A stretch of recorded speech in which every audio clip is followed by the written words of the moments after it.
According to the Financial Times, Iranian officials requested the Biden administration to broker a ceasefire in the Israel-Hamas war. Now, to chat about this in more detail is the host of the Foreign Desk and our foreign affairs expert, Lisa Daftari, joining us once again from Los Angeles.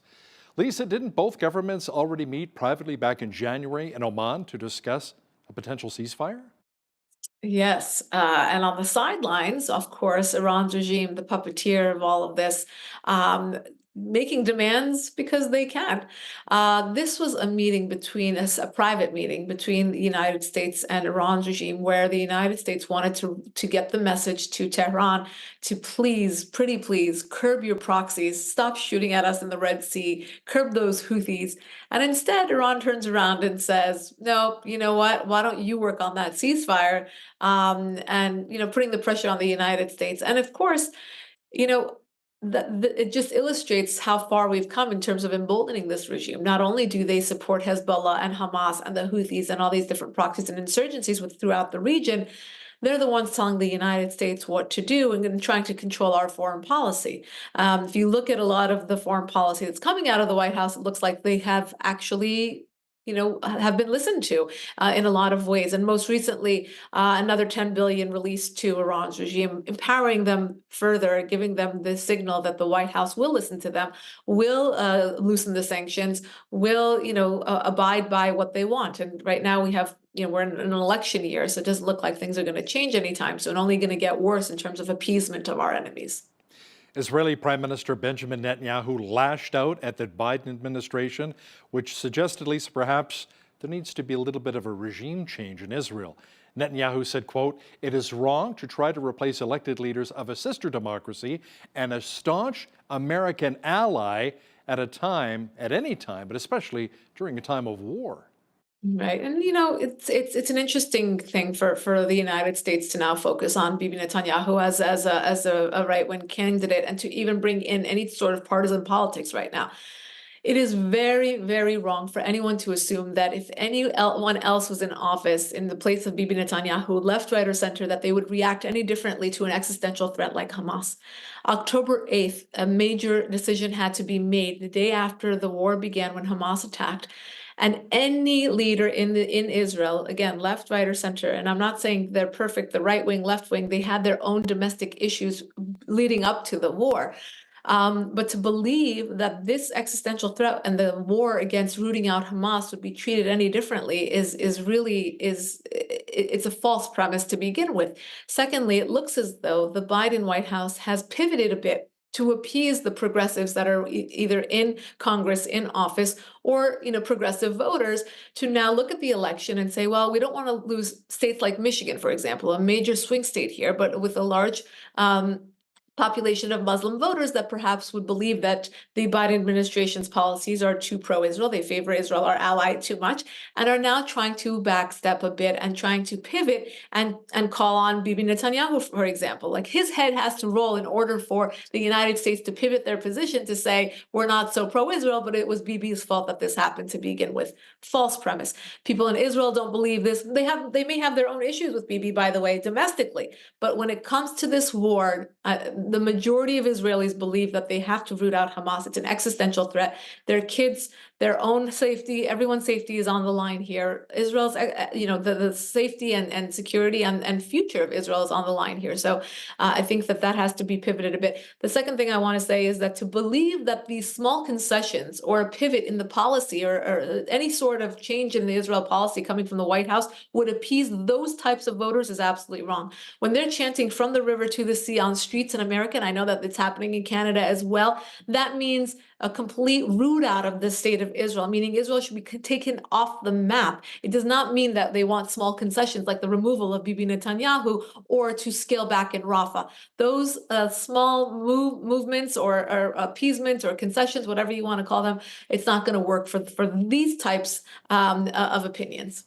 We'll talk about the rise in anti-Semitism here in North America in just a few moments, Lisa. But in the meantime, leaders from Hamas, the Popular Front for the Liberation of Palestine, and the Palestinian Islamic Jihad held a recent meeting in Beirut, and the talk centered on aligning efforts for the continuation of fighting the Israeli military in Gaza. Right. And one of the narratives that has been lost throughout the last few months since October 7th was the Wall Street Journal expose that actually underscored the fact that more than one terror organization met with Iran's regime before October 7th was launched. And they agreed upon aligning their efforts, exactly what this meeting wanted to double down on, to say that we will attack Israel from all fronts. And to believe, again, that any one of these groups is better than the other, that will be the future of the Palestinian people. Again, very, very naive to believe that could be the case. Iran is funding multiple terror groups in the region. They want them all. They want all guns pointing towards Israel, and they are doing so in a very quick way. Again, very much reflective of the policies here in the West that are not stopping them from moving forward. The fact that the Houthis are shooting at all carriers coming through the Red Sea, the fact that you have insurgencies inside Syria and Iraq and Hezbollah in Lebanon, everyone is moving in because they see that this is a ripe moment in order to attack, again, Israel, who is our ally, but a weakened Israel because of the attacks and because of the lack of support coming from the White House. Let's talk about the other war that Israel is dealing with right now. You touched on it a little bit earlier, and that's the war in the north against Hezbollah, which keeps firing rockets on the Jewish state. Lisa, how is the Iron Dome holding up so far to protect Israelis? The Iron Dome has been a blessing and a curse in the sense that it has been obviously more than a blessing, I should say, than anything else. And I want to backtrack on that, because missiles are coming into Israel daily. Even before October 7th, the Iron Dome was doing its duty in order to keep civilians safe from random, indiscriminate rockets coming into civilian areas. So obviously it's doing its job. The reason I say it's a bit of a curse is because it also has been a bit of a blind spot in combating more new and more outside of the box types of threats that have come up from Hezbollah, from Hamas. Look, it's very daunting to fight an enemy that is working 24/7 for your destruction, for your genocide, to destroy you, your state, and your people forever throughout the world. And because of that, they go back to the drawing board. And Israel, as much as it has its technologies and its innovations and all of that, they go back to life as usual. So I think October 7th was a bit of a wake-up call. The Iron Dome is absolutely helpful. But when you look at these tunnel systems, for example, in Gaza, the fact that Hamas has been working so quietly, stealthily on these tunnel systems, the sophistication, the depth, the breadth of these tunnels, it just goes to show that you can catch them in the air, but what are you going to do underground? It just goes to show how dedicated they are to their terrorism. It's this new world meets old world. So it's the old terrorism, of jihad and wanting to kill and wanting to murder Jews, but at the same time meeting these new technologies that they have developed. And again, a whole world underground. And of course, Hezbollah, being the next front, has been very calculating, of course, those directives coming from Iran's regime as to how often to attack Israel, with what, how to escalate this. And it looks like they will be entering into another war. It's just a matter of what that timing will be, again, dictated by Iran's regime. Let's talk about anti-Semitism, the elephant in the room here in North America, Lisa. We've seen instances and attacks in Montreal, Vancouver, Calgary, and in Toronto. Police in Toronto have responded to 989 hate crime calls since October 7th. That's a 93% increase compared to a year ago. And there have been 84 hate crimes alone since January, with 56% being anti-Semitic in nature. Many are angry at what they're calling a genocide against the Palestinian people in Gaza. Now, there's a report that a 50-year-old man, Scott Hannaford, has been arrested for allegedly burning down a Fort Lauderdale, Florida Jewish community center. So not just here in Canada, but in the United States as well. Yeah, we're seeing a lot of this, whether it's on college campuses, they're beating people up. I mean, it's become very, very violent attacks. This is just premise, right? What does a college student getting beat up, or a Chabad center, a Jewish center in Florida, being burned to the ground with the rabbi's car being set on fire as well, have to do with any sort of dispute over land that goes back to biblical times in the Middle East? It's really just an excuse, a premise to kill Jews, to, of course, express their anti-Semitism at a time when these emotions are so heightened. We're seeing a lot of it on social media being promoted by a lot of influencers who have millions and millions of followers who are blindly, advocating for either boycott of things of that Jewish-owned businesses, or advocating just for anti-Semitism and violence, and to attack Jewish students, and to attack Jewish, politicians, and to go after any business that's owned by Jews. There's a deli or cafe in New York City this morning. I saw they wrote, line starts here if you want to support genocide, and the neighbors came out and started scrubbing the ground along with the owner of the deli. It's horrific. It's horrific. It's anti-West. It's anti-American. It's anti-Canadian. It's anti-human. I mean, there's no reason for this. This wouldn't be accepted against any other race, religion, creed, across the board. So I think that, as we always say, the first they come for the Jews and then for everyone else. So I don't think any one of us should sit and bear witness to this without calling it out. I also think that there has to be a better job coming from the top. When the White House, for example, pivots on its position against Bibi, that does promote more anti-Semitism. It gives that kind of okay to say, oh, well, it is the Jews. It was their fault. And I think there needs to be a better job. And when Kamala Harris comes out to talk about anti-Semitism and first mentions Islamophobia, of course, nobody wants Islamophobia. Nobody wants racism. Nobody wants anti-Semitism. But when there's an issue, we have to talk about it. Just like everyone would get upset when we would say all lives matter, not just Black lives matter. Because at that moment, the issue was against African Americans. Right now, the issue is against the Jewish community. And we all, as a global community, need to unite behind them and to say, enough is enough. I don't think this is something that will go away with this war. I think it's here to stay, especially if it's not rooted out. It's going to be something that's going to become completely normalized, unfortunately. Lisa, Russian President Vladimir Putin won the federal election in his country with a record 87% of the vote. He's already led Russia for 24 years. Was there ever any doubt? Right.